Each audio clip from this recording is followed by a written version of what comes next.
సుమన్ టీవీలో మీ personal and business promotions కోసం కింది నెంబర్కి కాంటాక్ట్ చేయండి.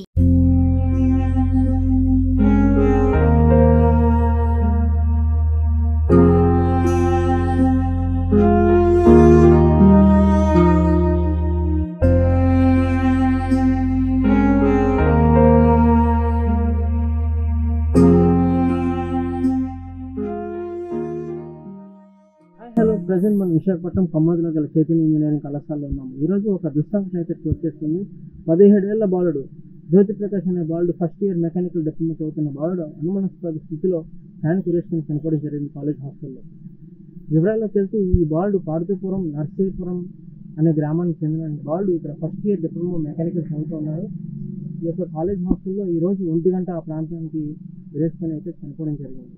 ఇంట్లో బాగాలేదని చెప్పి సెలవు పెట్టిన బాలుడు హాస్టల్లో ఉంటూ మధ్యాహ్నం 1 గంట ప్రాంతంకి ఇటువంటి పనికి పాల్పడ్డాడు. ఈ యొక్క సమాచారం తెలుసుకున్న వెంటనే పోలీసులు సంఘటనా స్థలాన్ని చేరుకొని దగ్గరలో ఉన్నటువంటి గాయత్రి హాస్పిటల్కి తరలించడం జరిగింది. ఈ డిప్లొమా హాస్టల్కి చెందినటువంటి ఒక సెక్యూరిటీ అయితే మన దగ్గర ఆయనతో మాట్లాడి తెలుసుకున్నాం. నేను 9 గంటల డ్యూటీకి వచ్చాను. 9 గంటల డ్యూటీకి వచ్చి మీదకి వెళ్ళాను సార్. 9:20కి అందరూ 9:20కి వెళ్ళి పిల్లలందరూ వెళ్ళిపోయిన తర్వాత డోర్ టు డోర్ చెక్ చేస్తాం.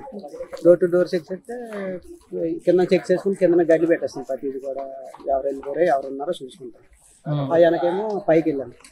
పైకి వెళ్తే ఒక 2 కుర్రోళ్ళు ఉన్నారు సార్. 2 కుర్రోళ్ళు ఉంటే ఒక కుర్రోడేమో లెటర్ ఇచ్చాడు, ఇంట్లో బాగా పర్మిషన్ తీసుకుని ఉన్నాడు. ఈ కుర్రోడు కూడా పిలిచాను, అడిగాను. అడిగితే పర్మిషన్ తీసుకుని ఉన్నాను.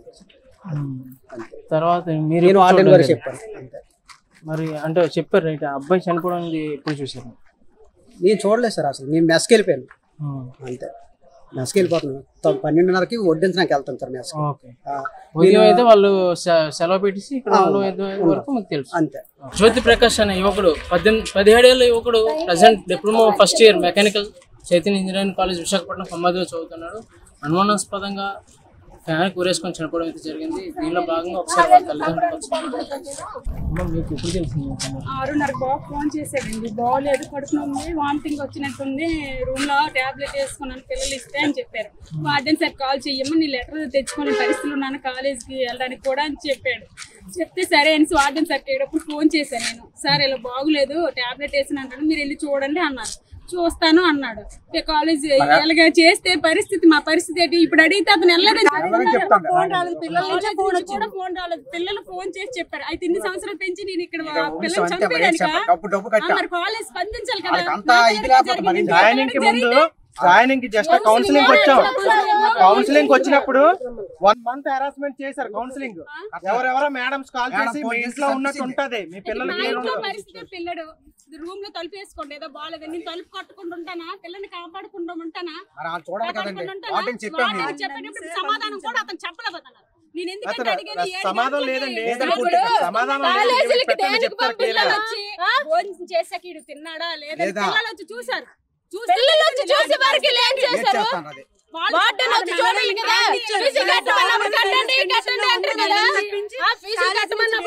కట్టమంటారు 10 సార్లు ఫోన్లు చేస్తారు.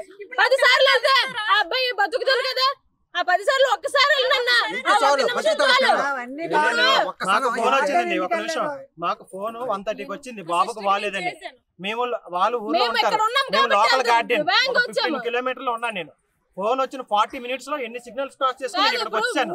అప్పుడు వాళ్ళు హాస్పిటల్కి తీసుకెళ్లేదు. నేను దగ్గర వరకు వెళ్ళిపోతున్నప్పుడు కాల్ చేశారు, గాయత్రి హాస్పిటల్ తీసుకెళ్తాం రండి అని. అక్కడ నుంచి కూడా వాళ్ళకన్నా నేనే ముందు స్పీడ్ గా వచ్చాను.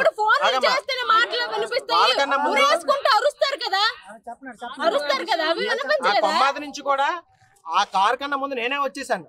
ఇక్కడికి వచ్చి చూస్తే ఎవరు లేరు, పేషెంట్ అన్నారు. అప్పుడు ఒక ఇండికా కార్ లో తెచ్చి అక్కడ పెట్టి ఆలోచిస్తున్నారు. ఆగమ్మా, ఇండికా కార్ లో తెచ్చి వెయిట్ చేస్తున్నారు. నేను పక్కనే ఉన్నాను, ఏంటో కూడా మాకు తెలియలేదు. ఏంటంటే కొమ్మది స్టూడెంట్ అంటే వెళ్ళి కూర్చొని వార్డెన్ పక్కన ఉన్నాడు. ఏంటంటే తీసుకెళ్ళరు. నేను కంగారు వెళ్ళంటే ఎవరికి తీసుకెళ్లాలో తెలియదు, ఎక్కడికి వెళ్ళాలో తెలియదు అంట. నేను లోపలికి వెళ్ళి ఏడుచుకొని వెళ్తే డాక్టర్స్ చూసి చాలా స్పీడ్ గా వచ్చి చదువు మీద భయంతోనే కాదలేదు. ఉదయం రేపు వస్తాననేటప్పుడు కూడా అమ్మ పర్వాలేదు, నేను ఎగ్జామ్ సోమవారం రాసుకుంటున్నాను. ఇప్పుడు పిల్లలకు టెన్షన్ ఉంటది, కాదని లేదు. కానీ ఇప్పుడు వార్డెన్ గా పక్క రూమ్ లో ఉంటారు పిల్లలు, ప్రతి ఒక్కరికి గమనించాలి కదా. ఆగండి ఒక నిమిషం.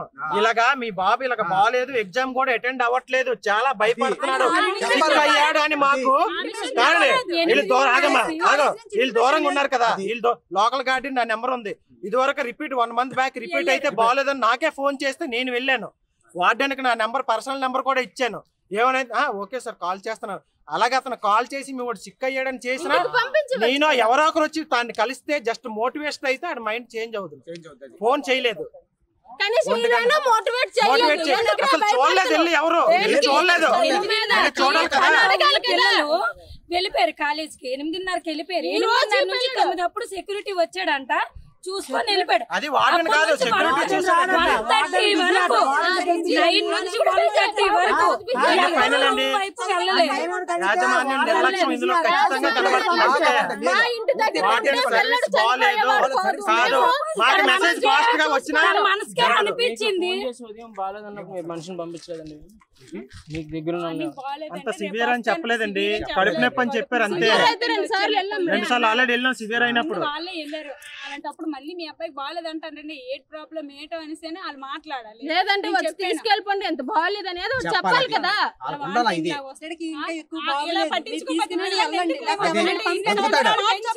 వాళ్ళకి చంపేయడానికి కదా మేము వదిలేసాము. కాదండి ఇప్పుడు వార్డెన్ క్వశ్చన్ చేసాం, మీరు వెళ్ళలేదంటే నేను వెళ్ళలేదు, బయట పని ఉందంట. బయట పని ఉందంట. ఏ పని ఉందంటే 1 గంటన్నరకు 2 గంటలకు వెళ్ళారట. నాకు అవ్వలేదు సార్, నాకు స్టూడెంట్స్ వెళ్ళి చెప్పారంట.